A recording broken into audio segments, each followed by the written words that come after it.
masafi. Riwruoge makedone ratiro mar oganda e kaunti ma Migori dwaro mondo piny owacho chiw omenda ne riwruoge mag oganda makedo kod lwenje mag kit chwech e kor gwenge kendo nywandgi makare e kedo kod lwenje go eko. Ne giwuoye chenro mar chiwo pachgi ne aput ma yande ochuogi gi jatend piny Kenya William Ruto mondo mi omanyo kenge mag tieko lwenje mag udi. George Juma nigi ler mar wachni. Duol mochwe ko jatend piny Kenya William Ruto mang'iyo weche ma otende kod lwenje go mag kit chwech kod nek mar mine kaachiel kod nyiri dhi nyime kod kawo pach oganda e yore mag tieko kaachiel kod duoko piny midhiechege piny Kenya.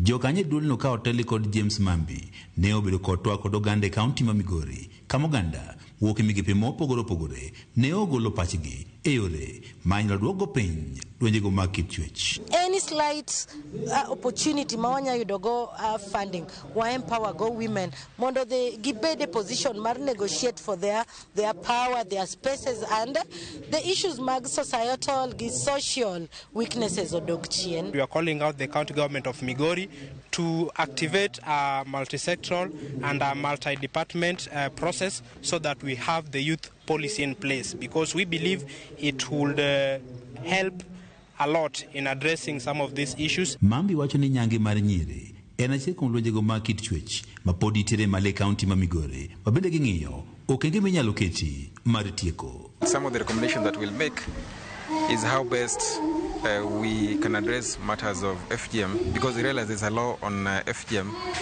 and despite the existence of that legislation, FGM continue to be practiced by various communities in this country.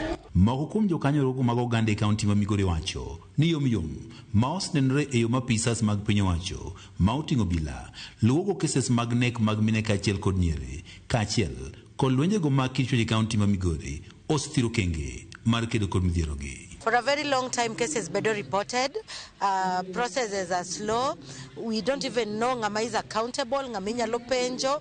We don't have monitoring and evaluation processes or frameworks. How does the police do the follow-up so that a perpetrator is arrested and is also sentenced according to how it should be done? We need a streamlined data source or data bank where all this data can be found and can be used for research-based purposes. Diana Rose menachiel kuom jakedo ratogo mag oganda e kaunti ma Migori. Borokno mar Faraja Women Initiative wach ni piny owacho pok oketo omenda moromo e kedo kod lwenje go mag kit chwech kaachiel kod nek mar mine kaachiel kod nyiri. Allocation mondo team ne direct people ma deal gi cases gi directly. One gi community led organizations ma handle cases gi from day to day, odiochieng kod odiochieng. They are recording and they know the very cases as green as they are. We want allocations mag funding mondo dhi ne community led organization. Duol ne mang'iyo kaka inyalo tieki lwenje go mag kit chwech kaachiel kod nek mar mine kaachiel kod nyiri wach ni bende koro puon terefuok e chike manyalo konyo kedo kod nek mar mine kaachiel kod joma nyiri e pacho. Find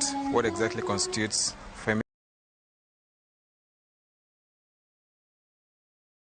femicide from the ordinary murder. Moko kuom gik ma jokedo mag oganda dwaro mondo koro bende oketi e tim en moting'o neno ni counties duto koro bedo kod kuonde jot mag jogo eko makalonje go mag kit chwech. Some of the counties have rescue centers, but Migori County have been informed that there's no rescue center.